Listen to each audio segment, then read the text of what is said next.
Cineboys to Cinemen, episode 37. Yes, 37. 37. Correct. Always a degree of uncertainty every time, even though I ask you about 6 times what the number of the episode is. Check our own Spotify account before recording a new one. That's where the majority of the listens come from. Just accidentally clicking on the play as we try and find out what number episode we are. I hope you're well, wherever you are, whatever you're doing. This week, Ridley Scott's Napoleon. Yes. And in the spirit of the upcoming discussion, we will also preface that with a discussion on the historical epic. Oh, yeah. Whilst dabbling on the work of Ridley Scott himself. Yeah, who's, no stranger to the historical epic. No. I think of all the genres, that's the one he's attempted the most. And yeah. By attempted, successfully sometimes, anyway. Oh, yeah. I think that sort of defined his work as... Perhaps it's not as iconic as his work in sort of sci-fi. Yeah. But yeah, I think you're right. I think just behind that is his work in the historical epic. So definitely, yeah. Looking forward to chatting about that. We are both looking forward to that, yeah. Sorry. Yeah. I should say that neither of us had time to watch the Napoleon film from 1927. I looked it up. It's over 5 hours long. Yeah. That's mental. It is mental. I have it earmarked to buy, but as you said, it's just after an evening of work, there's no chance that I'm going to sit for 5 hours. Yeah. Apparently, Ridley Scott even tried and failed to watch it. Really? Yep. He said, "I'll be honest, I struggled to get through it." That was like a quote from him, and he just made the new one. That doesn't look good on him, but at the same time, I quite admire him for being honest about that. Yeah. Because there must be such a temptation, like when you're being interviewed about those kinds of things by people that clearly know their shit, just to play along. Yeah. But as we'll talk about later on, Ridley Scott isn't really in the habit of playing along. Certainly in his twilight years. No, agreed. Right, let's do it. Let's do it. Questing the cinematic void. Okay, the historical epic. Yep. A genre film that has sort of existed almost since the inception of the medium. Oh, yeah. It's a genre that attempts to sort of recapture a period of history, or very much a history that surrounds a certain individual that has been made iconic for whatever reason, and bring it forward into... Yeah, in sort of a 2.5 hour long spectacle, I guess. Yeah. I think there's been, there's examples of really early films being really successful at that, like the original Ben-Hur, I can think of. Yeah. And then the remake won 11 Oscars, which is, it bodes well for it. They kind of call it swords and sandals, don't they? There was that sort of a term for it. Often incredibly costly. Yeah. Like the act of recreating a period of history which is not, I guess, under-researched, or just, because of how long ago it was, shrouded in mystery. You have to make a lot of stuff up, and obviously society today is in no way visually doesn't lend itself to it, apart from maybe like Morocco or something, which is where they usually film these things. So it's quite unique and very expensive, and can go wildly wrong. Agreed. There's something in that idea that, of bringing sort of periods of history or sort of the lives of iconic or historically important individuals to the big screen. It's like there's no other medium that sort of does it so well. There is something already inherently cinematic about history. Yeah. And that may be because of like the older movies and this sort of the sort of long-standing existence of the historical epic. Why I think that, but there is something just immediately cinematic to me about history. Yeah, for a start, you only get the good bits. You don't get the boring bits in between, right? No. The stuff that's written is the stuff the stuff that kind of permeates through the ages is the stuff that is exciting, I guess. So there's a story there already, and we'll go into that a little bit later on about the nature of historical revisionism as well, and how it can, like, through tales, and how these things get documented and then redocumented, and how that can kind of produce a sort of Chinese whisper effect. But yeah, I think a large part of the sort of inherent cinematicness of historical epics is because of the fact that the stories have become embellished to the point of being exciting, digestible bits of, media, I guess. Yeah. Yeah. And they often tend to underpin perhaps like a regional or national sense of pride. Yeah, oh yeah, which yeah, I think Ridley Scott is at the sort of end of in regards to Napoleon. At the yeah. but they tend to embody like a spirit of something or an idea. If it's a film about someone like Nelson Mandela, for example, obviously that's going to embody a lot of the sort of values of his life, which are obviously shared by a lot of people. So I think there's that element to it as well. And I think it's particularly sort of pertinent in the context discussion with Napoleon. Not only in the sort of backlash that Scott has received and steadfastly rebuffed, as we'll discuss a little bit later on, but also in terms of the sort of the French identity and in that period of history. And I want to start with a question. Oh, all right. We've touched on why these films are such a staple in the medium. Yeah. But what should be the aim of a historical biopic? It's a good question. I'm going to say, as my short answer, is just similar to most other films out there, is a form of entertainment. I think that's secondary to it being a kind of form of like a historical textbook almost. Of kind of laying out for the sort of general public what potentially exciting, interesting, or like incredible event that happened. But first and foremost, it should. I don't know. I do think they're just entertainment ultimately. I mean, especially with like something like Gladiator, where and I'll talk about Gladiator a little bit more later on, but it didn't happen. And that's fine. It's a slice of history set in a place that is kind of filled with genuine like research, and they have like historical advisors on these kinds of things, but the story is still very much a sort of work of narrative fiction, and I think that's fine in most cases. There's obviously the kind of the long answer is it's more complicated than that, and there are certain films, especially in the case of the biopic, that maybe need to tread the line a little bit more carefully in terms of how they portray someone's life, and making sure it's as kind of accurate and unbiased as possible. So I am kind of on the fence about it, but I think they should sort of just be entertainment a little bit. What are your thoughts on that? I think it boils down to the sort of who are these films for? I was thinking about historical biopics in a sort of very small amount of research I did. Probably shouldn't be acknowledging that, really. Should pretend that we do loads. But all week. All week. Spent. Sorry, all week. I've took a week off work. Of research. I faked being sick. Just please don't find me. No. If I think about something like Jackie, for example. Oh, yeah, okay. I think Pablo Larraín, Natalie Portman, they're not expecting that film to be like mass mainstream appeal. So I think definitely that film perhaps has a little bit more freedom in how it interrogates the history of the time. Yeah, okay. And can get a little bit closer to the feelings of Jackie Kennedy. Yeah. And how those feelings are representative of the of the history of the time, the feelings of the time. Whereas something like Gladiator, obviously it's very different in the sense that it's not obviously based in real events, as you said. Yeah. The intention of that film is, I think, is to be exciting and to get as many people on their asses on the seats. Yeah. So, yeah. It's a successful blockbuster, but it's a blockbuster.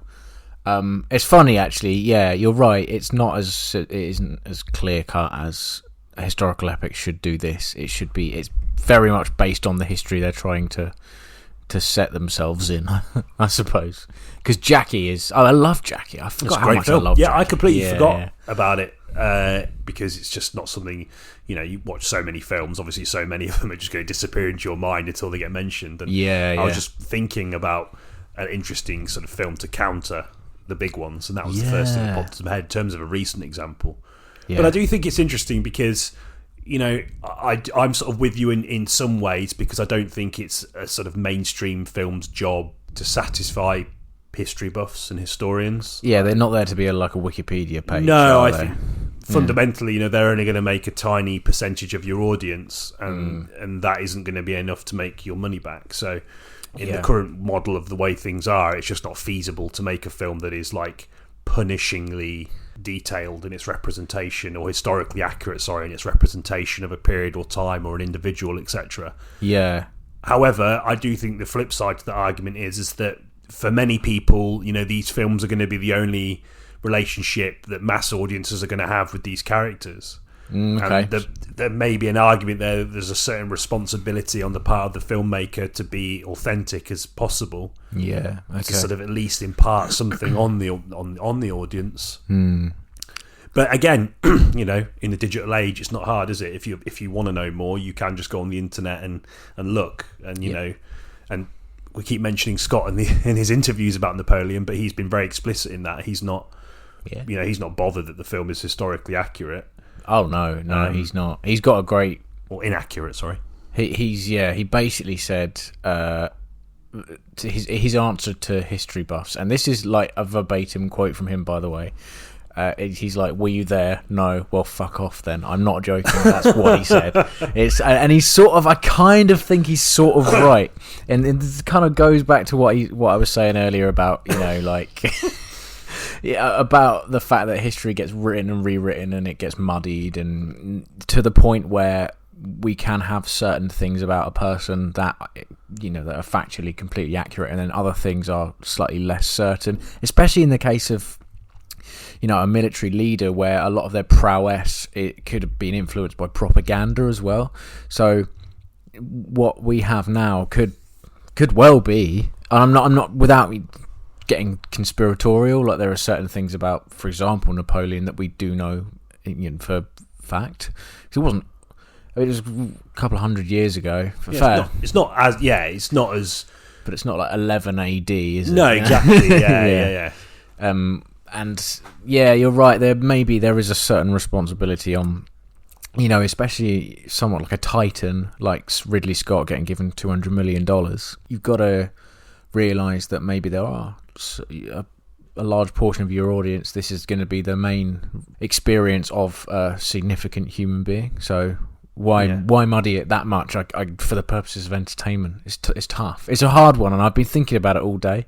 Yeah, I don't know what the answer really is. I on the one hand, like I said earlier, I don't think necessarily it's down to them to provide that experience. Mostly because I think there are obviously some people that it's going to really matter to them. A lot of the historians and a lot of people that are really into the history or really passionate about it are going to be frustrated by it. Yeah, for the reasons we've said. It's going to paint an incorrect picture of an individual that, and therefore, is going to, I guess, muddy the discourse around that individual in a way that might be quite frustrating for them, and may cause some damage in terms of. The way that these people are represented. So on that side, I get it, but I just think, this is a mainstream blockbuster movie, and they are going to find ways to take this person's life, which is already, as we said before, as was often the case with the historical biopics, inherently cinematic. Yeah, but it's not cinematic enough to not be subject to change, and those changes are going to be done with that view in mind, to fit his life into a structure of storytelling that has been the dominant way of storytelling for the last 100 or so years. Yeah, completely. So I think it's really interesting. And when we were talking about this in the pub a couple of weeks ago, weren't we? Because we were talking about Napoleon and the sort of discourse around it, the battle between sort of historical accuracy and commercial viability, and it is something that I think is going to rage, particularly with this film, more so than it has in many films. It was almost the same with Braveheart, actually. I mean, I was really young when Braveheart came out. Obviously, I wasn't aware of the discourse at all.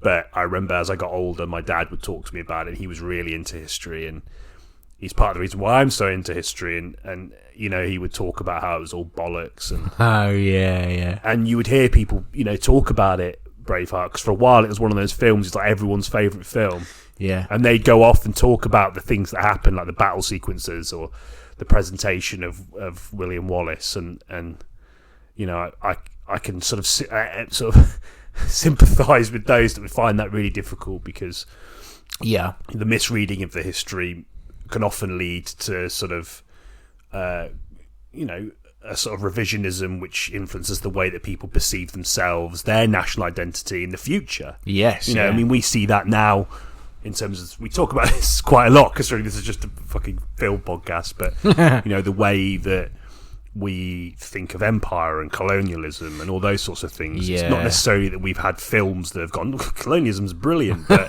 the way it's sort of marketed to people almost has sort of either convinced people to never think about it at all, because they don't need to know about it because they've been told about it, or to view it as something positive by the virtue of obscuring all of the horrors and tyranny that were perpetuated under that sort of system. So Yeah. I mean, maybe it's a stretch to say that Napoleon's going to cause similar things, but I just think it isn't. It's an extreme example, obviously, but it's just worth putting it in that context about how mainstream culture influences opinion, which can then lead to sort of the cultivation of a different facet of national identity. Yeah. So I can understand the anxiety and the frustration, perhaps, but at the same time, I don't think Scott deserves to be sort of harangued or harassed quite so much as he probably has. Yeah, no, I think it doesn't help that the film is very much like this is the way things went. It doesn't attempt to say like this is a story or anything. Yeah, it's literally called Napoleon. I think there was a working title which actually it might have been better for it to be called that. It was something weird like kit bag or something. Apparently there's something to do with the way the soldiers carried their stuff around. Really? Yeah. And I was like, if it had been called that, people probably wouldn't have been as bothered. But it's called Napoleon, and when you hear Napoleon, that is immediately it's Napoleon Bonaparte. That's who you think of. Yeah, he's so kind of historically famous that he doesn't even need a surname. No, like that, and that the fact that the film is called that means that there's an automatic thought there in like, oh, this is going to be about his life. Yeah. And you don't ever consider that there's going to be any embellishment there or left turns, which I've been doing a lot of reading since, and there's a lot actually. I mean, we'll talk about it later on, but it's crazy. Yeah, it's crazy. Yeah, and again, that sort of embellishment and the creation of a new identity doesn't always have to be something inherently negative, by the way. Oh no, yeah. But yeah, no, I just think it's interesting in that context. Yeah. I'd like to talk about a biopic that always annoyed me, actually, and I've already mentioned it. Oh, go on, yeah. Which is Braveheart. Yeah. And the historical inaccuracies of it don't really bother me and haven't bothered me as I've got older. Yeah. But it's the manner in which they're employed. Okay. I think it's almost the same with The Patriot as well.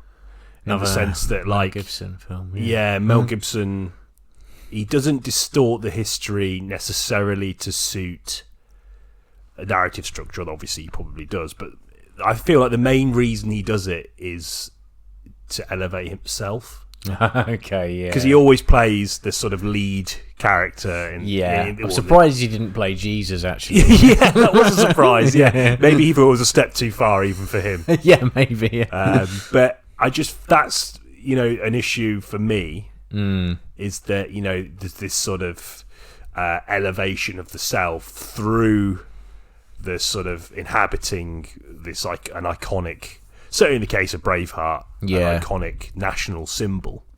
Yeah, okay. And I'd be really interested to know what the Scottish take on Braveheart is.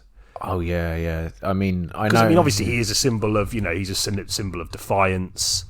He's he turned things around for Scotland for in this sort of in that period and the hostilities between Scotland and England. And so I'm not saying that the Scottish don't deserve to have him as a national hero. Yeah. I'm just saying that Mel Gibson's presentation of that seems more occupied with elevating the self than giving it a sort of even remotely nuanced portrayal of Wallace himself. Yeah.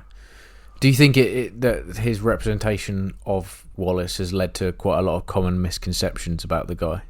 I reckon so. Yeah. Again, it's not something I tend to have many discussions with people about. Like, imagine just being like a fucking house party. Not I get invited to those anymore, but Even when I was at the point You where I just would turn have up been. at them, Yeah, I you could know? do, yeah. If there's enough Turn up with people one with there. like loads of like Dressed people in as- their 20s and just be like, what do you think about the sort of the representation of William Wallace and Braveheart? And does it have any sort of does it foster any contemporary issues? Yeah. I imagine they probably asked me to stay. Oh, and yeah, DJ yeah, all yeah. night. Yeah. Stop the music. Yeah. This guy's got something to say about it. Yeah. He's going to ask questions about Braveheart for the duration of the house party. But do you know what I mean? I just think there's something sort of like odd about it. And even in the films that he's not involved in, like Passion of the Christ, it just feels like you can feel his presence. Yeah. You know?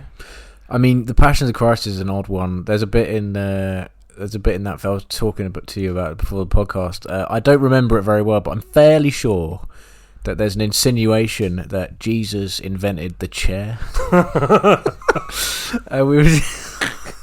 Which is a little bit of historical revisionism. I don't think. I mean, I just love the idea. It's like apart from turning like water into wine and all that sort of stuff. Yeah, he came up with chairs. He was the one. Yeah. Everyone was just sat around on the floor until he came along. Yeah, like uncomfortable sort of back problems. Yeah. Just Jesus, like, Jay, what's that? Yeah. It's annoying that the guy that invented lumbar support isn't held in as high regard. Really, you know. Yeah, I mean, I might be wrong. I might have The Last Supper would have been a shitter painting, wouldn't it? just sat around a campfire. Yeah. Toasting marshmallows. Yeah, eating beans with their hands. I might be wrong, and I'm sure Classic we'll be. Mel Gibson revisionism there. Yeah. It's just, but I mean, in the broader context, it is an odd one. That is a strange one because that did take place a very long time ago, and there's a lot of sort of religious. I mean, an entire religion was born out of those events, right? Yeah. And so that is a really odd one. Because he's a big Christian, isn't he? Yeah. Mel Gibson. Yeah. He's also not a big fan of the English either. Oh, really? Okay. would- Add that to another. Says a lot about his sort of a lot of the.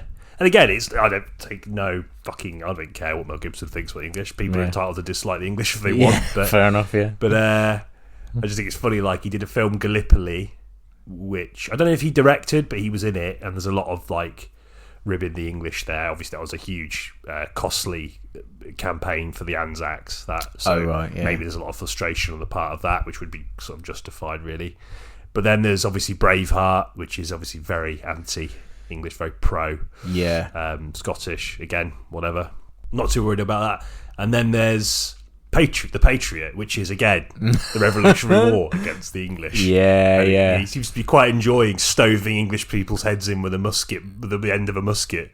I don't know, like maybe that's what he wanted to do, was rag on the English. And as much as I sort of don't really like Mel Gibson and find his sort of egoism terrifying and his face terrifying, his actions and his ideologies. Yeah, a lot of stuff about his him. religious ideology terrifying. Not great. Yeah.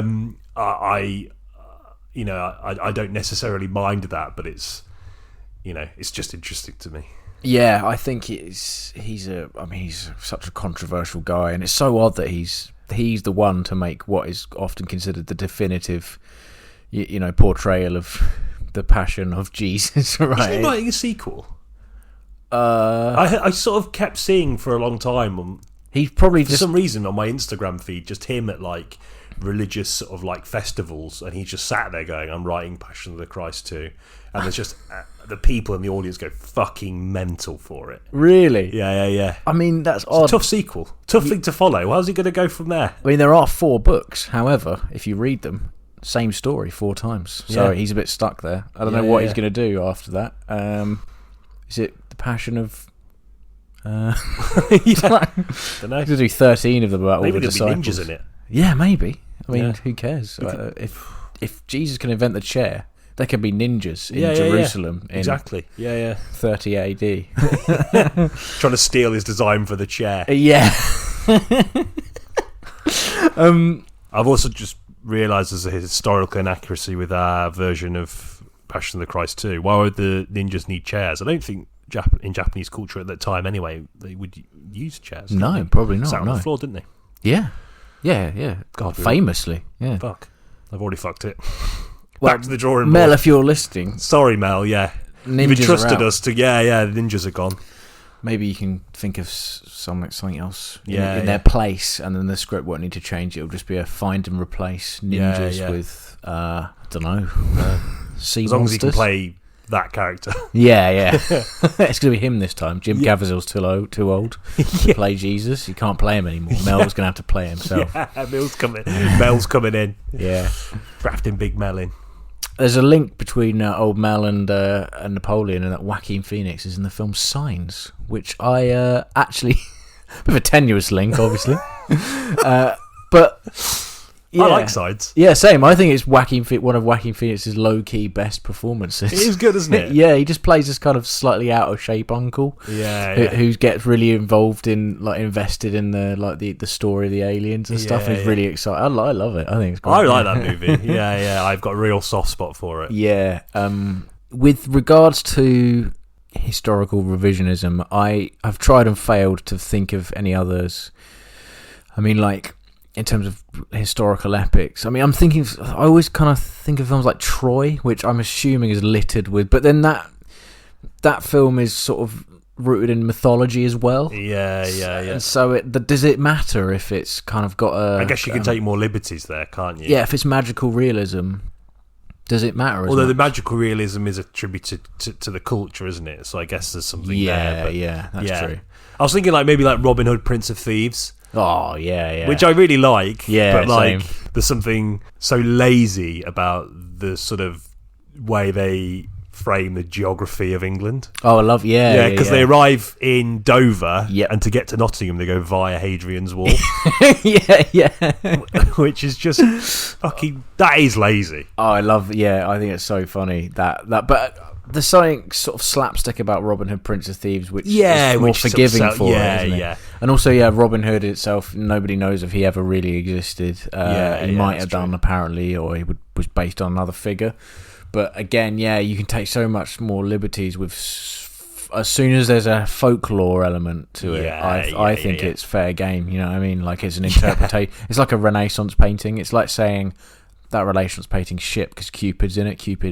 There was never children with bows and arrows. Like that's kind of like, or it's like criticizing Gravity for being inaccurate in terms of, like, a lot of people did that. Do you remember when Gravity came out? I was like, oh, it would never happen. You're like, I don't care.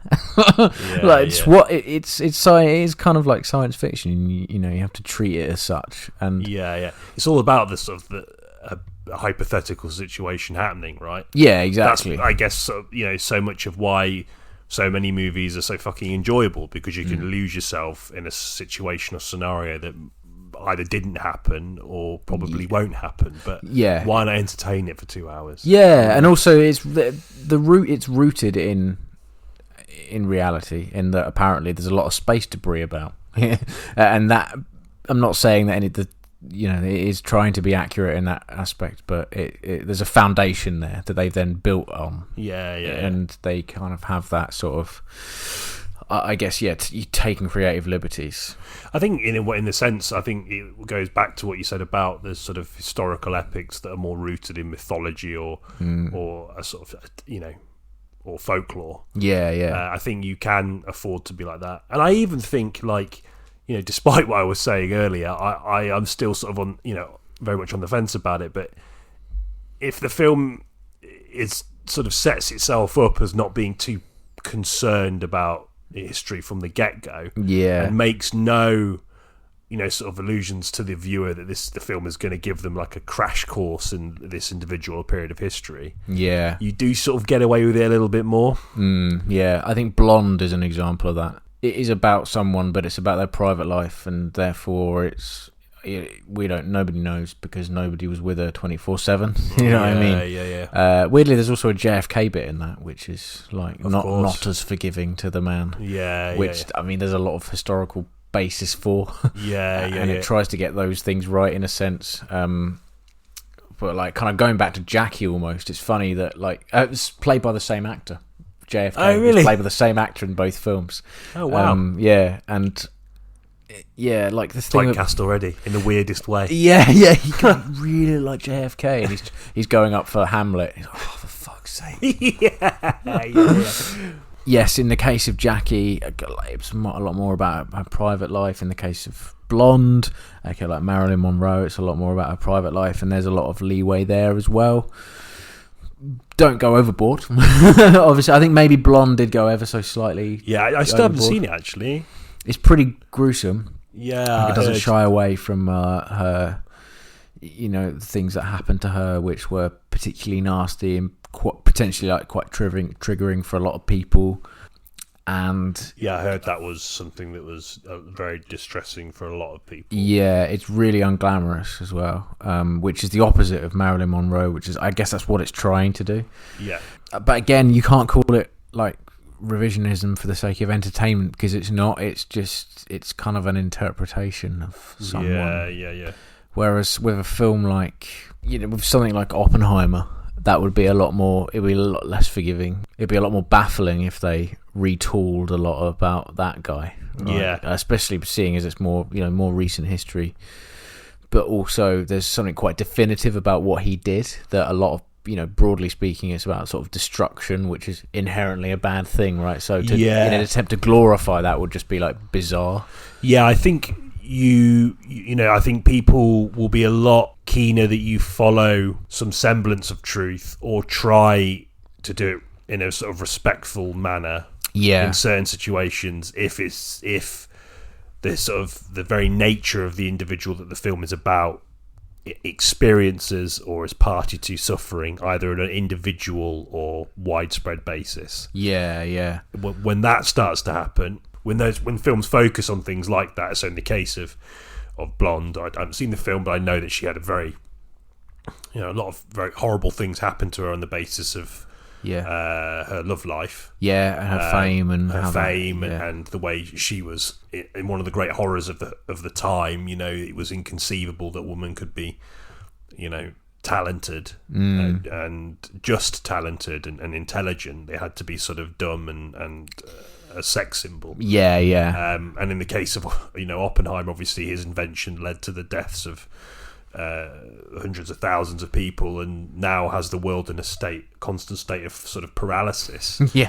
So two very different sort of kinds of terror and grief and suffering. But when you're making films about these kinds of people and these experiences and what it is they've done, because of the very nature of what they've done, it's going to make people follow these things a lot closer. And again, if you think about like Oppenheimer, like a lot of people criticise on the basis of not having enough from the sort of Japanese perspective. And not really focusing on the sort of horror and suffering that he was party to, regardless of what he thought and felt during the creation of the atomic bomb. And I think that's something, thinking about it, I mean, I think we were thinking about doing a retrospective, weren't we, of the year, and talking about some of our opinions have changed. Oh, that's right. That's something that I would like to talk about on that basis, because I think it has gnawed on me a little bit. Oh, right. In a way that a lot of Nolan's films do. Like, I enjoy them and then I think about them more and more, and I think, and I think that's happened to me with Oppenheimer. Not enough to dislike the film. I want to be clear, but I just think when you situate a film that will around an individual that has been around, again, some kind of pain, torment, or suffering, either individual or collective, then people are gonna judge you a lot more if you take your liberties or add your own dash of artistic license. And I think that's right in a way. I think it is important that certain things are honoured. Yeah, agreed. Yeah, I mean, what have you seen? I haven't actually seen it. Have you seen The Darkest Hour, the Winston Churchill thing? No, I haven't. Oh, okay. I'd like to maybe watch that on that, with that in mind, because my opinion on Churchill has changed quite drastically. Since I kind of first learnt about him, because obviously he was on the Fiver. And that led to a lot of people saying, hang on a minute, like there was all these aspects about him which have previously been kind of buried. That have now come to light. And it's interesting reading about it. And I'd just be interested to see how that film portrays that, if at all. It's a shame neither of us has watched it, because it would have been quite good. But No, I think it is interesting, particularly in the context of him, because what we were talking about earlier in regards to Britain's colonial history, I think it's sort of oddly similar in the way we perceive Churchill. I mean, in England, he's a sort of war hero. He's the wartime prime minister. He's the sort of the symbol of defiance against an all-powerful German war machine, which at the time was the most powerful force on the planet, and his grit and determination galvanised the British people.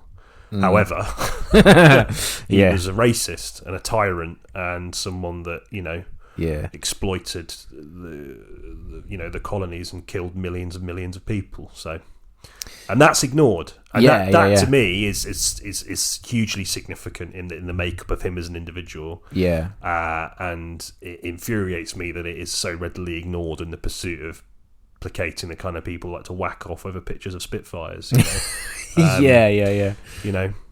You're right. And it's always interesting because those same people always talk about, you can't revise history, and it's like, well, you definitely would fucking spit your fucking spam out your mouth if you saw someone even try and criticise Churchill on any kind of media platform. So, it's funny that I just think, not to say that spam is the is the food of all nationalists. In nationalists. Yeah. When I ate meat, I was partial to spam. So I don't know. The Churchill thing's curious, and the history is no longer written by the winners, I think, and which is quite important in this context of this discussion. In that, what I'd love to see is a portrait of a complex man. Yeah, you know what I mean. That would be the best outcome for me if The Darkest Hour is that and also good. I don't know if it's any good. Apparently, it's all right. A lot of people seem to like it. You don't know if it's for the reasons we've mentioned. Exactly. And it's also worth pointing out with him that the moment the war ended, he was voted out. So, in a landslide defeat. Yeah, there you go. And that says something, surely. Completely. About people's mindset at the time and how that's forgotten. Based on, obviously it was very good. Get him on a fiver. But I was thinking about that in the context of, again, we're going further away from the historical biopics a little bit. That's right. Not that Churchill isn't historical, but I was thinking about The Theory of Everything. Oh, God. I mean, that's wank. I did not like that film at all. But, that's based on a revised... I mean, I might be wrong, but I feel like I'm right in saying that it's based on a revised version of a autobiography by his wife. Yes, that was a lot softer than the original version of the autobiography she wrote, because he wasn't faithful. No, and again, I'm not saying that his name should be slightly different to Churchill, but obviously this man is a huge figure in physics. Right? Yes, and has done a lot for that field, and obviously his struggles with debilitative disease, and being able to still be a giant in that field despite that is of course inspirational. There's no doubt about that. But what we're talking about is the pursuit of a nuanced individual, someone that isn't infallible, someone that makes mistakes, does bad things, and that film just completely ignores. It takes no risk to even suggest this is like a 360-degree view of a human being. It's like how great he was. Oh, feel sorry for him. And it's like, obviously he was great, and I do on a basic human level feel for him, because why wouldn't I? You'd be horrible. You'd be horrible not to. But the idea that he was like he just shat gold his whole life is just not true. No, And I think this is something that, I mean, it's a very Oscar baity sort of like, it's like sort of upper middle class post Sunday roast film, isn't it? Like that and like the King's Speech. Do you know what I mean? It's like inoffensive. Bland. We don't want any complexity. We want only the good stuff, because the good stuff is what it's that sort of escapism. And I think in the context of historical revisionism, I think that's a real sin. It's a sin when when they take liberties on the suffering element that we talked about earlier, but it's also a sin when they use it as a form of escapism and they just cheapen or simplify the human experience. That does piss me off. No, agreed. I definitely, especially the King's Speech. I went to see that, and I remember being so embarrassed that I didn't like it, and that I kind of had those feelings towards it of being just like, this is so bland and like kind of uninteresting, and about a member of the royal family, and which personally, I find it really difficult to feel any sympathy towards her. Just because your dad got voted, no, he didn't even get voted. Just because your dad was king means you get to be. It just doesn't make any sense to me. Right? yeah. But but I was so embarrassed that I didn't like it on that basis. I pretended to for about 2 years before I kind of built up a bit of a backbone about it and finally admitted, like, no, that was genuinely not a very good movie. No, and ignored a lot about that person as well. Yeah. That is, I agree. And the theory, I haven't seen the Theory of Everything since it came out. I don't think. I think it was on telly like a year later or something. I think I could swear that I watched it for like one of the first episodes of Cinemen, like way back when with Alf. Oh really? Oh wow. Okay, I'll have to ask him, but I'm pretty sure. Yeah, we watched it for that, and I remember both was like, "What the fuck are we doing? This is wank." yeah. So shit. No. It's just like, again, what you sort of talk about earlier, not to keep going in circles, but the idea of revising an individual, then subsequently, revising your view of them, and that impacting your view of other things. In the case of someone like the King's Speech, or indeed Winston Churchill, even we both haven't seen the film. But that's all, to me, feels like that's what the intention is. Yeah. It's not about being honest, it's about being, look how great it is, and isn't it great to be British? Yeah. I don't want a fucking film that does that. No, I don't. I can find that sort of like airheaded patriotism anywhere. Yeah. Do you know what I mean? Yeah. I don't necessarily come to film for that. But if you don't like it, don't watch it, which is always the response, isn't it? Yeah. I will watch it because I watch films. Yeah, and I have and I'm concerned. I'm a co-host. It's okay to be concerned about the effect it has on people's opinions of a tyrant, like you say. Yeah, but I think that is okay to think that. And the darkest hour smells like the Theory of Everything as well. Yeah, you know what I mean? yeah. It has that kind of. The good way to find out about that would be to look at its reviews on like the Daily Mail, Daily Express website. Yeah, if they give it a good review, then you know that it's going to be like just like some sort of flag waving masturbator thing. Yeah, it's going to end with him. Big beaming smile with a big cigar in his mouth. Yeah. And like to him kind of raising both his arms to a big crowd. Yeah. Very strange. Yeah. Moving back towards the historical epic in general. I mean, I'd like to talk about Gladiator a little bit more. Yeah, go for it. And the effect that film had on me. And the fact that I'm surprised to learn that it's not everyone's cup of tea either, because I watched it like it was the first video I ever owned that was a 15. Yeah, Naughty. And I was not 15. Jesus Christ. Yeah, I know. Lock your parents up. Yeah, ring the police. Sophie, we're coming for you. Yeah. They're one of the few people who are definitely going to listen to this. Yeah, that's what I was saying earlier. Why are you watching films you don't like? Well, because I'm a co-host of a podcast that no one listens to. Obviously, I'm going to watch films I don't like. Yeah. Oh man. But no, yeah, Gladiator was I thought was incredible. Like, it's one of the first times I've ever been swept away by a story of that ilk. I get it's my version of like Dr. Zhivago or bloody I don't know, like Lawrence of Arabia or something. It had literally in my mind. Another great example. Yeah, absolutely, yeah. It's sort of my version of that, I suppose. And a lot of people, how they talk about something like Lawrence of Arabia or Dr. Zhivago, that's my equivalent.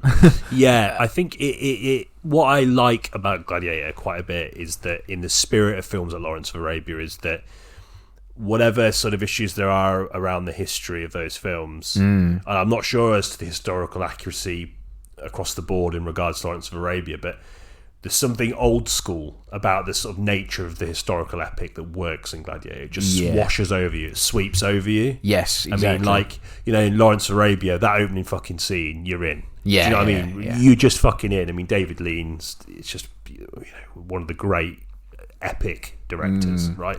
Yeah. Funnily enough, just not to take away from Gladiator. No, mate, no, go for it, yeah. I watched Lawrence of Arabia. The last time I watched it was at my great Nana's house.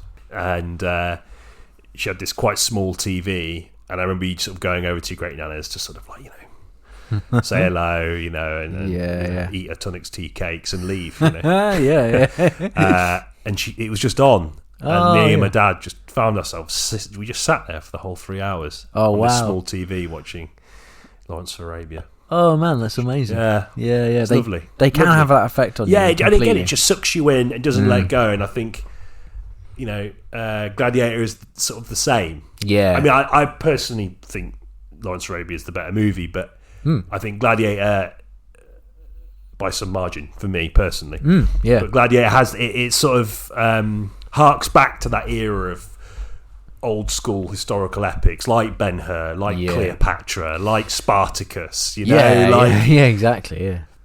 And even if it takes liberties in that context, as you said before, it's not an actual piece of history per se. No, it's about an event or a series of like the way Romans entertain themselves. Yeah, that's the foundation, a historical foundation, and then you build a story around that, and you can include other aspects of Roman history, like the way that their military strategy, for example, at the beginning, that opening scene, shot just outside Gatwick, by the way. Was it? yeah. There's something great about Gladiator, which I feel like Scott had lightning in a bottle for that moment and never recaptures it. Even in other films he's done since, which are good, like that I like, and it's just like how good he could have been and can be and is in Gladiator, about like just the way he handles the character and the way he sort of introduces you to Maximus, and how kind of it is, no matter how broad and political the film goes, and on rewatches actually the political stuff is probably the weakest aspect of Gladiator, but it doesn't matter because you're just watching, you're watching like Russell Crowe be this like really captivating, very kind of almost like relatable, very quiet, and like a victim, a great general, but also like a victim of circumstance, and just like he handles that so well in Gladiator, and to have it, to surround this character with all these sort of trials is just really unique, and also another good Joaquin Phoenix performance as well. Oh yeah, brilliant theme. Yeah, it is inherently cinematic. I mean, there are definitely liberties in the presentation of the gladiatorial arena. Yeah, because they didn't often kill each other, gladiators, did they? No, it's more like wrestling than people think. Yeah. It was all staged, and they fought animals quite a lot as well. And it was the animals that died. Apparently, or because a good gladiator was hard to come by, so they want to keep them alive and relative good nick, didn't they? But again, that doesn't make a sort of heart in the mouth historical epic, does it? If they're sort of like tapping each other with blunt swords, you have to get obliterated by a chariot with a fucking spike on it. Yeah, exactly. Yeah, why not? that's exactly it. And if Maximus was sort of well paid in it, that would have been really yeah. So this is alright actually. Yeah. I mean, it's the central conflict is between him and the new emperor, and and based on his relationship with the old emperor Marcus Aurelius, who was a real guy, and Richard Harris played him. Yeah. It contains two. I mean, it's sort of funny. It contains two very well-known British actors who were heavy drinkers. Didn't Oliver Reed die? Yes, in a drinking competition. I think it. Did he have a drinking competition whilst working on the film with some sailors? That's it. Died. Yeah. And apparently he'd been sober for a good while before that, and it was like a relapse, and it finished him off. Yeah. Fuck. I mean, that's what apparently. Yeah, I'm not reading off anything at the moment. Yeah, I've read that somewhere before. Again, it could be bollocks. It's funny we're talking about historical revisionism. We're probably doing it now. Yeah. Just because of our inability to research things properly. Yeah. I'm sure that's the gist of it. Anyway. Yeah, I'm fairly sure that's it. Yeah, so you got Richard Harris and Oliver Reed, two kind of hardened British. Oh yeah, they were drinkers, yeah. Veterans. Oh, veterans of the screen and the bowl, right? Yeah, absolutely. Yeah. Got another thing that elevates Gladiator above a lot of other historical epics, I think, is its soundtrack as well. It's so good, such a good soundtrack. Who did the soundtrack? It was Hans Zimmer, but Hans Zimmer now annoys me slightly but I still like his music. But there's something about Gladiator which was really special, and he was quite collaborative on it apparently. Yeah, I think modern Hans Zimmer he's almost broken out of the field of being that working in film scores. Like his film scores are sought after by people that aren't even necessarily that into movies. Like he's broken into the mainstream almost. Did he play at Coachella as well? He did, He's sort of doing concerts and stuff. Whereas, you got film score work's still good. It's not but I just think there's something in that. I guess that sort of mainstream appeal. Yeah, he spends sounding like a twat. It sort of doesn't make him. I don't know. He's not as good. Yeah, I think there's just something that he used to do that he now doesn't anymore, which is, and it's the same thing like for his Black Hawk Down score. If you listen to that, it's got loads of like military instruments in it, and it's very like kind of actiony. And he holds true to a genre. And the same with Gladiator. Like a lot of the, it's a lot of kind of choir work, for example, which would have been what the instrumental sort of what the soundscape of the time presumably was, and he doesn't do that anymore. He just uses trumpets all the time, and it's really annoying. But low sort of droning, humming like string instruments. But there, I think he did used to pay a little bit more attention to the film he was scoring. Well, there we go. Yeah, great soundtrack, unrivaled, and sequel soon. Yeah, I'm really worried about it. I mean, Scott just doesn't give a shit, does he? No, I'm a bit, even though this cast looks good, I'm a bit like... Oh, it's old... Paul Mescal, right? Paul Mescal of Aftersun fame. Yeah. Don't know what... His first foray into like a big budget movie. It's a gamble. I really am. I mean, for him and for Scott. I mean, Scott's past it. He doesn't give a shit. No, he's made his. He's happy to keep pumping these out. But yeah, for everyone else involved, it is a gamble. Big time. I'm really worried about it. I think, especially because Gladiator has such a fantastic and definitive ending. Like it just, he dies, and the film and Gladiator is good because of the reason that you're following such a captivating character, and I don't really care about, what was his name? Lucius. I mean, he was good in it in the first one. Like, he was a good character, but I don't care what happens to him. Is that his son or something? I think it's implied that it might be. He's technically I think he's the Emperor's boy. Commodus. Commodus' son. But yeah, I don't care what happens to him. Already I'm frightened, but you never know. It might be amazing. His work with the sort of Alien sequels and prequels suggests that there is definite room for concern. Yeah.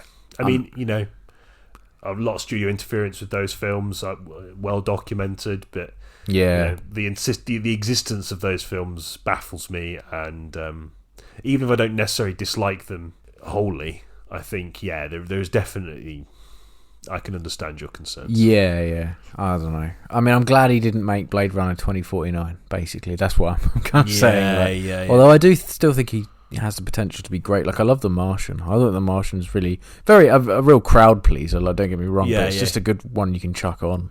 Yeah, he does have that in him. He still has the occasional belter in him, and I think his work can't be understated. I mean, there was a time when he was his name was synonymous with someone who was pushing the envelope. Yeah, completely. Yeah, and to see him doing sequels and making films that aren't necessarily in keeping with that, it's quite sad. But, he still has it in him to make the occasional belter, even if it doesn't reinvent the wheel.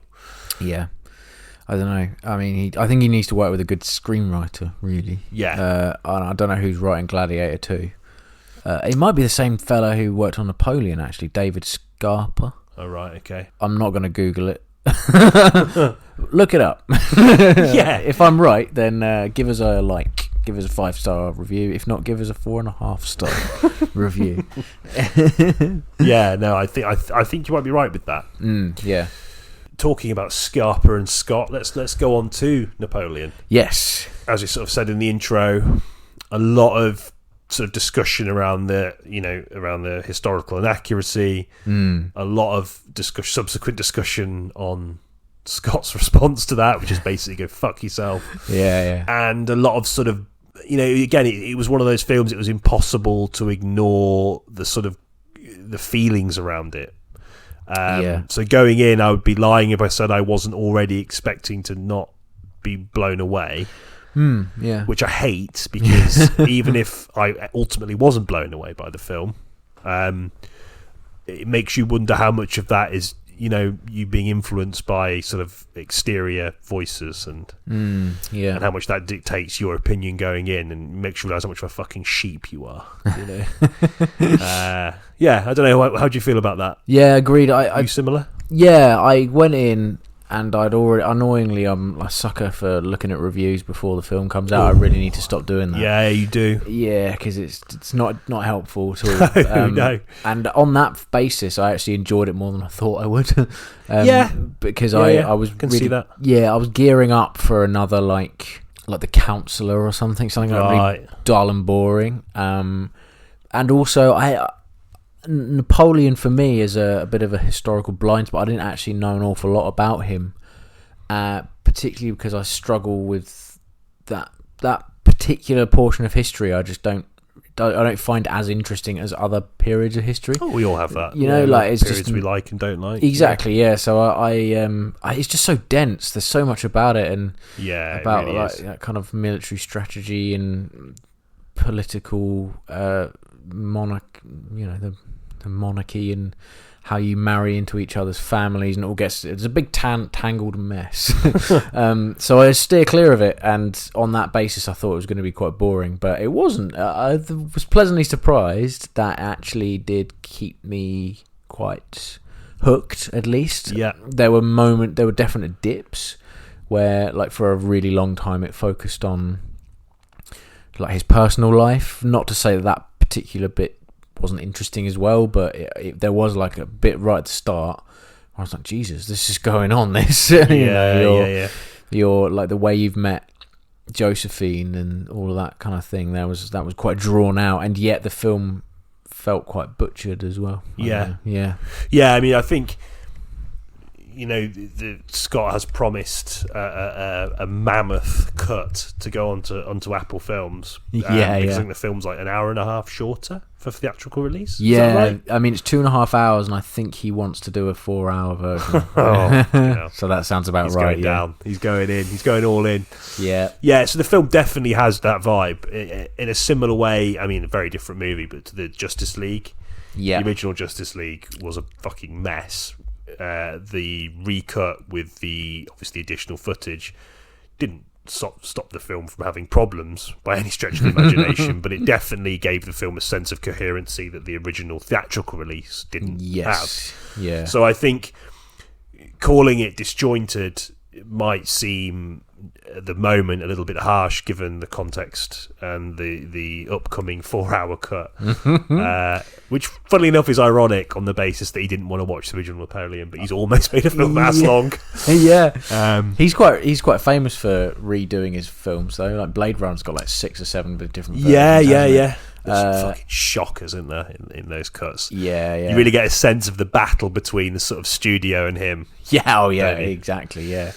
Kingdom of Heaven is another really good example of his director's cut being loads better than the theatrical version. Yeah. I quite like his director's cut of that, actually. Yeah, it's good. I forgot he directed that. Yeah. I mean, it's got some bland acting in it, but some amazing battle sequences that are accentuated by his director's cut.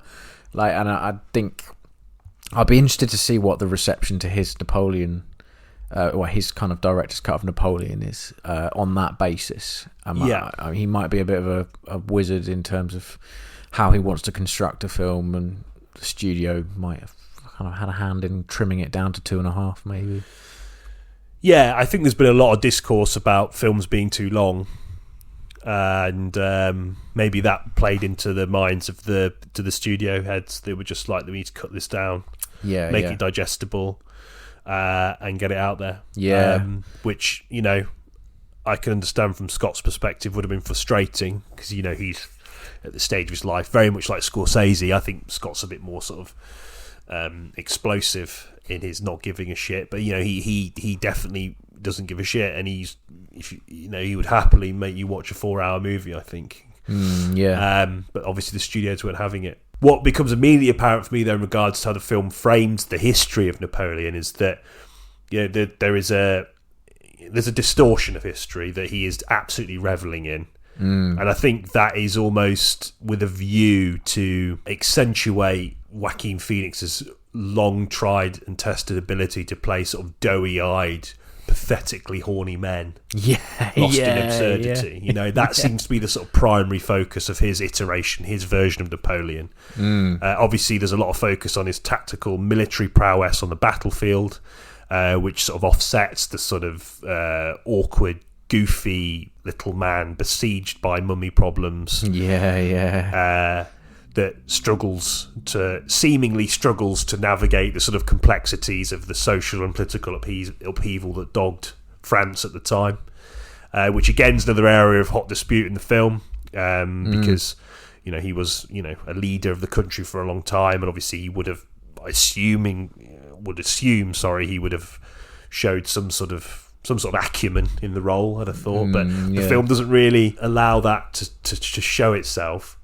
I'd also think that it's bizarre that they decided to do this sort of whistle-stop tour of his entire life and his rise to power, fall to power, and re-rise to power, the brief return to power, that he gets after he returns back from his exile. It's weird that they choose to do that and then treat that, because obviously that's their intention to cover this guy's life, but the treatment of that guy's life in so many areas away from like his character as this awkward, horny weirdo feels so perfunctory. It's so like cookie cutter and paint by numbers. It's like background noise. It's relegated to the back just to sort of like move the film on. It doesn't really sort of carry any sort of weight or consequence. There are like entire scenes that start with a subtitle and then just play out just to bring the plot forward, and those scenes in themselves are really nothing special at all, and that happens quite a lot despite the apparently shortened runtime. It is odd. It's just like, you've skipped 2 years, but what was that? What's happened in those fucking 2 years? Again, that might be just the sort of part of the parcel of the theatrical release. Like maybe there'll be a lot more detail, but from the cut we've got, the only thing what I can surmise is that there's just nowhere near enough background work done. And I'm not just saying that from the perspective. I know we've talked about the dilemma that historical biopics face in terms of how much of the history do they appease, how much sort of license do they take to sort of satisfy wider audiences. And I'm still on the fence about that, but I just think in terms of like moving the narrative along, and narratively, it just doesn't work. It's just boring, and it shouldn't be. I think it should have zeroed in on a specific period of his life. I think that would have made more sense, because you can dig really deep. You don't have to be so expansive. Then you don't have to treat the history like that. Agreed. I think maybe one good point to maybe do that is his sort of venture into Russia. That was the most interesting bit of the film for me, like his struggles with the sort of the cold versus effectively they marched into Russia and winter was on the horizon, so they had to retreat. But he wanted to march right, and there was an example of there's a conflict there, and how they bested him by burning down the city that he wanted to conquer. I think that's great. I mean, that was the most interesting part of the film for me, and to see that expanded, I think would be great. I think obviously they frame him as this sort of unbeatable general, but that is where things started to turn around for him, I think, in terms of being this sort of undefeatable. Of course he had defeats, but it's like, and the idea they frame it as this all conqueror is, again, it's sort of offset by the history there a little bit. I agree. I think it would have been interesting to focus on something like that, or maybe like the few days before the Battle of Waterloo. Do you know what I mean? Because that's a significant moment. That's the end of Napoleon. It's what he's most remembered for as well, right? His defeat. I mean, obviously in military schools around the world, these like the Battle of Austerlitz and all those sorts of things are still studied to this day, and maybe that would be an interesting thing to look at. And I like that they use the battles as almost like chapters in his life. I thought that was quite cool. That was good. I liked that. And the treatment of Napoleon as this sort of conductor, this sort of of a symphony of his orchestra being his army and having absolute control, and but even then there's fucking ridiculousness, like with the lake that never happened. Oh yeah, apparently it was just a series of small ponds. Yeah, it wasn't a big lake. And this is one of the things that was embellished by propaganda as well. So that was the reason why that everyone thought he shot cannons into a lake and drowned a bunch. It was propaganda, apparently. I mean, it looked fucking cool. The concept from a cinematic perspective. Oh yeah, absolutely, yeah. It's wonderful. I'm glad it's in the film. Yeah, because it's great. It's a really great sequence. But I was quite dismayed to find out I didn't. Actually, he wasn't there at the beheading of Marie Antoinette either. He was at Toulouse at the time. Yeah, doing the siege. Conducting the siege. There's a good bit in it where, I mean, I say good, it's horrendous, but it's really like gnarly and oddly watchable, is when the horse gets the cannonball to the rips fucking... it. Jesus Christ, I was not expecting that. Like, it was a sort of, that's gratuitous, gruesome. but sort of you couldn't take your eyes away, kind of captivating. Yeah, I quite liked how, although I know you said that he was actually a notoriously shit horse rider. A lot of the historians and the history around it, apparently he never finished riding at military school. Oh, He right, wasn't that good at riding his horse. But like, I did like that, the idea that he was actually quite nervous in the heat of battle. And that he was actually quite flummoxed by all the chaos, and how his strength definitely didn't lie front and centre. He was very much... Even though he did still ride on horseback and kill people with his sword, I don't think that's something he really did. No, it's strange to me that they included those, because that didn't further the film at all. No. If anything, the bits where he was being pathetic and kind of like, this sort of weird, scrawny, horny man. Relatable. It'll be much better for you to see him behind the battle. Yeah, I think this is, there's definitely a sort of conflict of interest in how they want to represent Napoleon, I think, and it is only in the battle sequences where that conflict becomes more apparent. Yeah. On the one hand, like you say, he's this sort of like seedy little freak who, it's almost as if like destiny's dragging him along. It's the only reason he rises to power, because the film would have you think he was a fucking, socially inept freak. Just sort of dragged by this sort of divine hand to, But then in the battle sequences, he's this sort of like, there's a part of it where it's like, this strategic genius. Yeah. And he's like a bit nervy and a bit flummoxed, but he grabs his sword, gets on a horse and charges in, you know what I mean? Which is just like, I don't know, like it just feels like... There's a conflict. There is a conflict there, completely, yeah. It's like, it feels like, I mean, I know it's not as simple as this, because, Scott's obviously a fucking clever guy, and he's still got the chops, like... Yeah. As much as I sort of criticise elements of his more contemporary, his recent work... he's still got the chops, but it's like, it almost feels as if it's like, oh, that'll look cool, do that. Yeah. And that's it. Yeah. That's the only rationale for a lot of the decisions that are made in the formation of his character. Yeah. Like, whether it's to sort of supplement the sort of almost peep show levels of awkwardness between him and Josephine, and and how that relationship is sort of abusive, loving, codependent. Yeah, very symbiotic, I was just about to say. Bogged down by sort of sexual frustration on both sides. It's sort of, there's that, and then there's, but he's really brave. Yeah. He's not great in the court or dealing with a political intrigue or any of that sort of stuff. And it's like, well, pick a lane. Like, is he inept? I mean, you can show all these sides to the character and not sort of double down so much on every part to the point where it just feels like you're almost presenting three different people. Yeah, you're right. Because I think the intention was to maybe suggest that he was quite a complex guy, but it doesn't succeed in bringing that across. No. I think they could have been a lot more subtle with the way they did that. And even Joaquin Phoenix's performance, good though it is a bit too sort of simpering and, like you say, one extreme to the other, sort of thing. He needs to stop doing something he does with his voice a lot, which is kind of annoying. He's mumbling. It's a continuation from Beau is Afraid. Yeah, exactly. Yeah, and I really liked him in Beau is Afraid. Like, particularly the first hour, he is so fucking excellent. Yeah, but it's like, I was talking to my friend Eleanor about this and the sort of career trajectory of Joaquin Phoenix, and it's like, I was saying about how, again, talking about this sort of doughy-eyed, horny freak that he seems to have played in a lot of films. And I was saying, it probably started with like, I can't remember what I was saying. But I was sort of saying, Beau is Afraid, Joker. Even though there's not so much horniness in the Joker, and he's not so doughy-eyed in that, he's more sort of like gaunt and hard-edged. But she said it kind of started with her. Oh, really? Oh, yeah, okay. Yeah. But he's brilliant in her. He's good in her. It's a bit more refined. Yeah. Whereas in Beau's Afraid, obviously, the sort of, the sort of, what's the word? The shackles are off. He's doubling down on that, obviously, to suit the demands of Asta's sort of vision. But, it feels like a continuation of it. And I wasn't that blown away by his performance, I'm going to be honest. No. Someone that really likes him, I like him as an actor a lot, but I'm just not convinced that he really does a great deal different.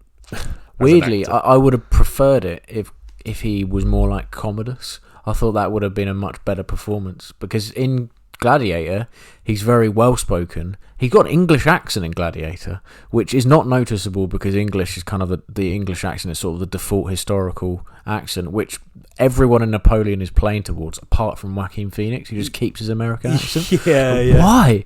Do the Commodus thing again. I don't care if people criticise you for doing the same performance you did 20 years ago. I think it would have been better. Yeah. It would have suggested a lot more, that sort of military prowess, and sort of give off the impression that you know what you're talking about, even if behind closed doors you're actually kind of pathetic, sort of yearning for an heir kind of ruler, like most kings are. Like helplessly jealous of your partner's sexual escapades. No, man, I don't know. I agree. Kirby acts him out of the park, I think. Yeah, she's great. I was thinking the whole time, like, Kevin Eldon acts him out the park as well.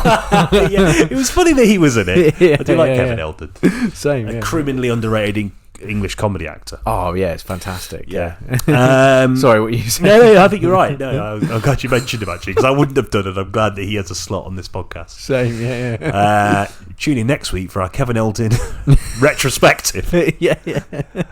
I just felt like that she has him by the balls in every film, which I guess is sort of the point, probably.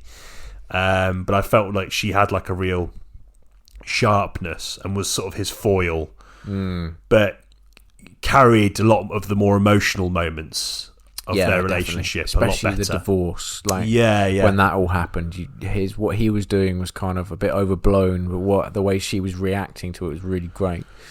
And the later scenes as well, where she's got quote unquote melancholia, right, and she's sort of basically just waiting to die and waiting for him to sort of return, and she's like simultaneously excited and scared of him. At that moment, and she's like really conflicted. She loves how close she is to him. She'll never be closer to anyone in the sense that she knows all of their foibles, all of their oddities and weirdness, which is there is something strangely there is something strangely comforting about that. When you have someone like that. But in the case of Napoleon, there are many.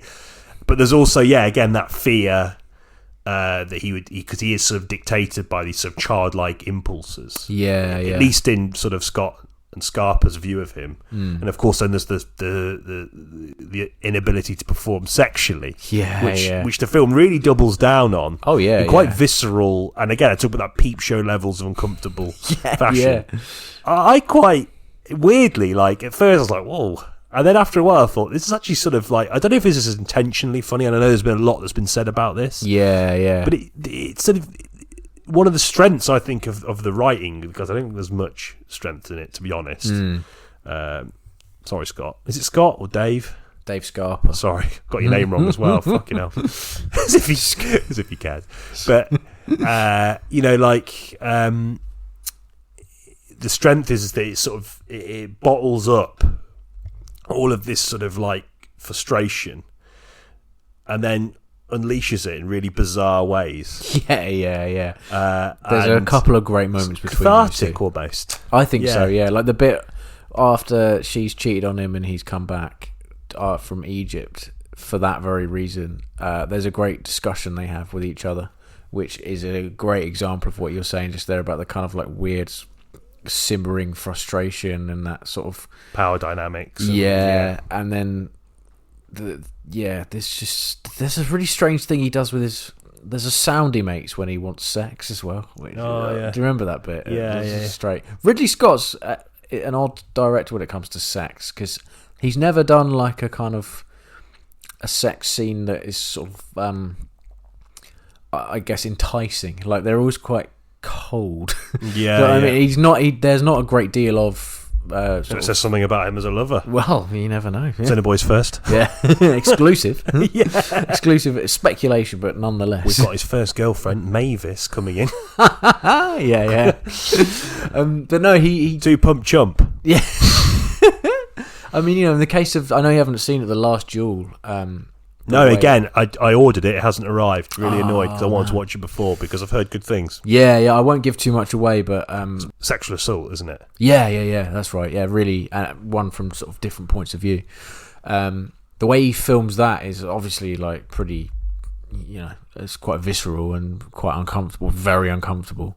And the same is employed in Napoleon, even though it doesn't necessarily need to be that way. I think he's sort of.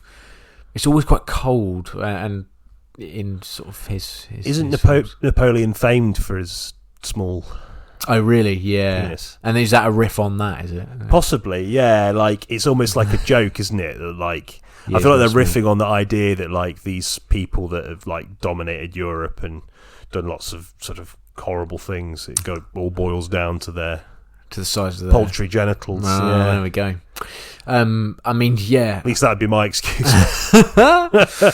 But I don't know. Like that's something that they play on, and I think it's quite interesting. You can't tell why the French are annoyed about that. Maybe then. Yeah, and it's also this idea that he wasn't unfaithful because he was fucking unfaithful. He had loads of illegitimate children. Yeah. Not loads, but he had a few. He was having affairs while she was having affairs. So it's like, there's a bit of, they use that to leverage this idea of sexual frustration, Napoleon's inability to perform sexually.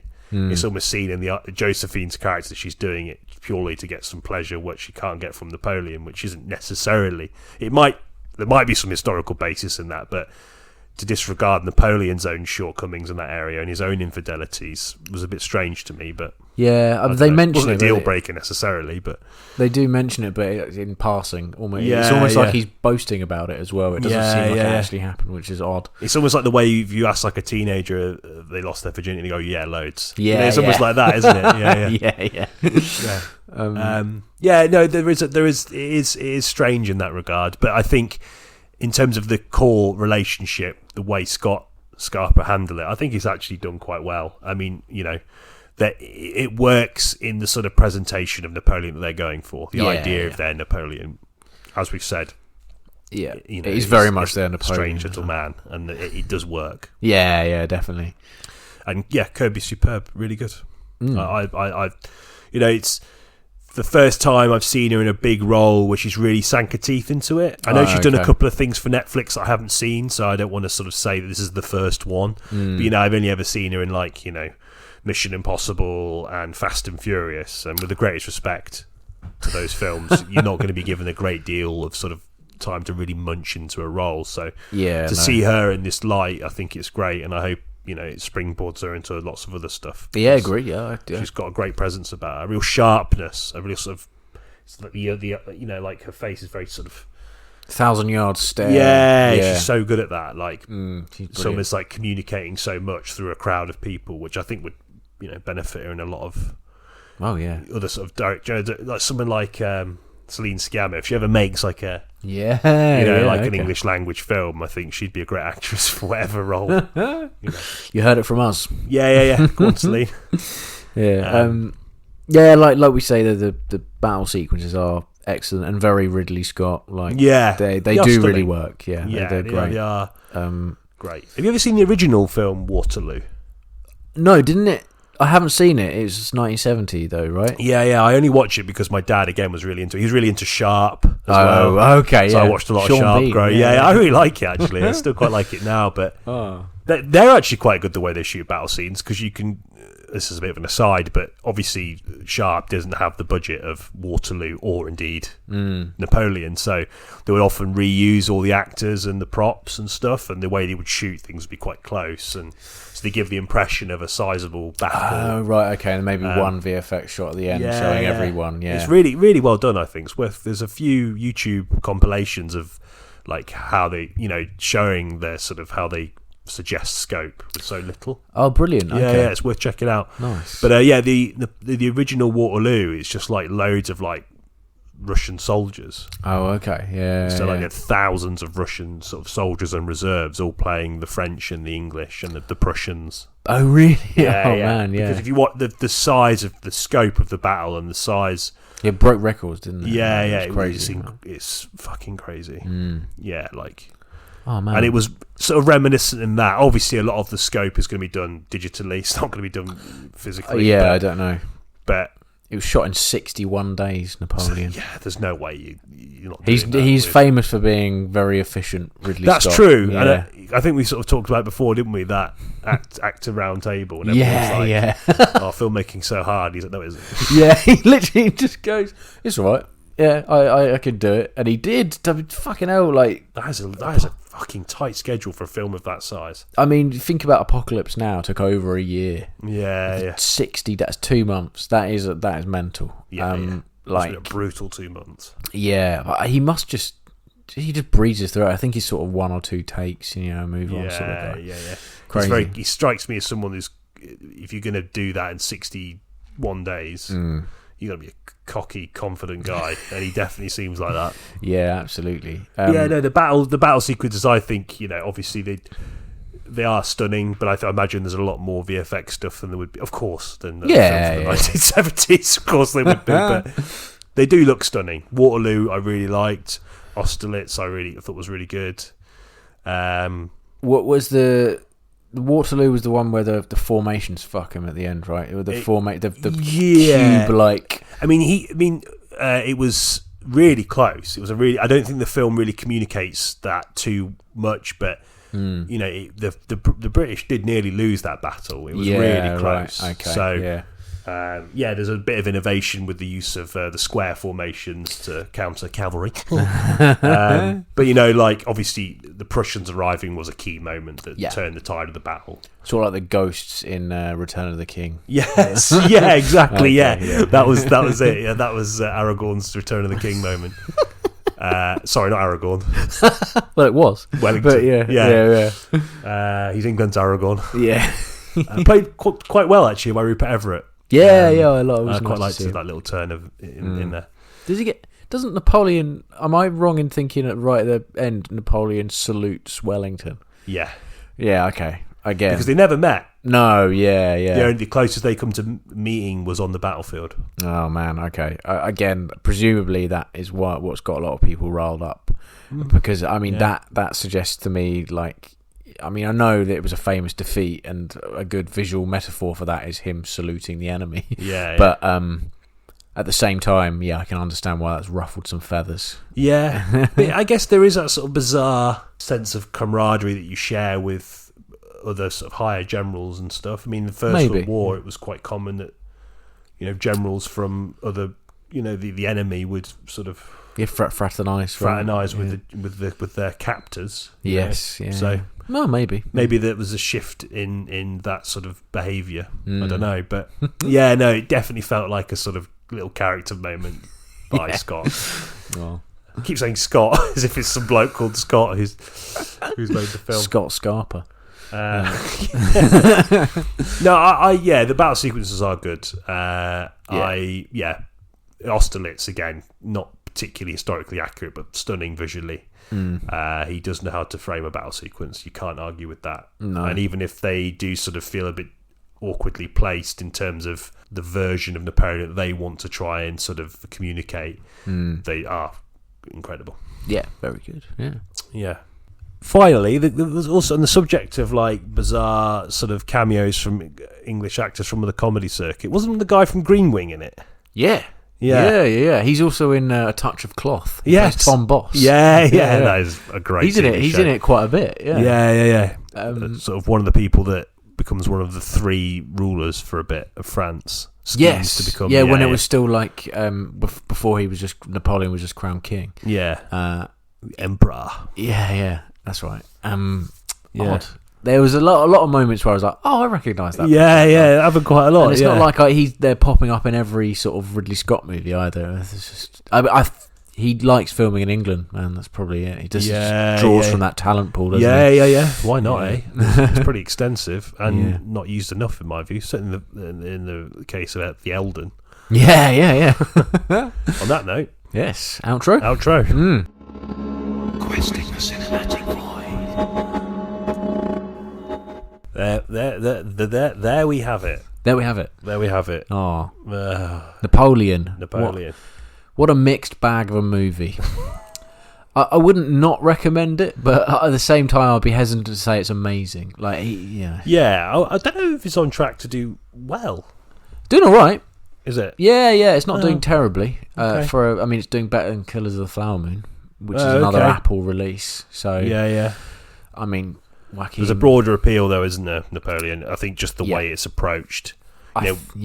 We talk about that sort of like perfunctory treatment of the history and the speedy nature of the narrative, but maybe for like a more mainstream audience, that's sort of jibing with them more than than Killers of the Flower Moon. I also think maybe there's like some people have heard about how historically inaccurate it is, and like, well, I have to see this. Yeah, you go to it because you're outraged. Yeah, apparently that's why Da Vinci Code did so well.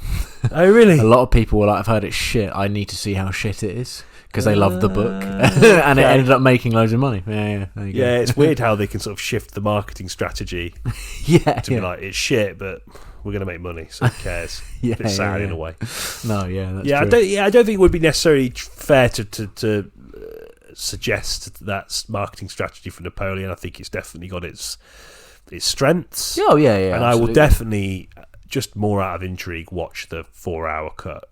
Yeah. Just to see, maybe we could do like a little, like a mini app going over it or something. Yeah, I'd like to. I'm not opposed to seeing it again. I'd be interested to see how the 4-hour version pans out. Maybe watch it over a weekend though. Yeah. So next week we're going to try something a little bit different. I think a couple of episodes ago we sort of floated the idea when we were getting excited talking about our respective collections and the experience of physical media. So we're going to do an episode about that. Yeah. Sort of fighting the corner of physical media in a digital world. Yes, definitely. Yeah. We're both. I mean, you're much more of an extensive collector than I am, but I think we both like our sort of collector's editions, and can often be found in the squirreled away in the kind of sort of world cinema section of HMV, perusing the Arrow releases. Yeah. I just think it'd be really interesting to talk about it because it's like it's one of those things that we'll go into this in more detail next week, but it's like, it seems to be an increasing rarity that people have physical collections of things that you can just get digital versions of. Yeah. And exactly. I'd be interested to sort of maybe put out like a lot more sort of questions about that, what the rationale is and all that. We didn't do that for this episode. I'm so inconsistent with the fucking Instagram. There's no wonder we get little audience interaction because I'm just so useless at it. No, I'd be interested on that regard because it's something I just love. I can't imagine not having that in where I live. No. But for some people, it's just not a real big thing, and it'd be interesting to interrogate that and how much the presence of streaming, etc., has really sort of, obviously it has, but what the sort of reasoning is, I guess. Yeah, no, I'd love to discuss that. Can't wait. Yeah, it'll be fun. Sweet, nice. Just an excuse for you to go. Movie Blu-ray collection Criterion. Yeah. No. Until then, have a lovely week. Thanks for listening, as always, and. See you soon. Oh, it's a bit weird to say that. Yeah, see you in the next one, I guess. Yeah. Fuck it, yeah. Love you. Bye-bye. Bye.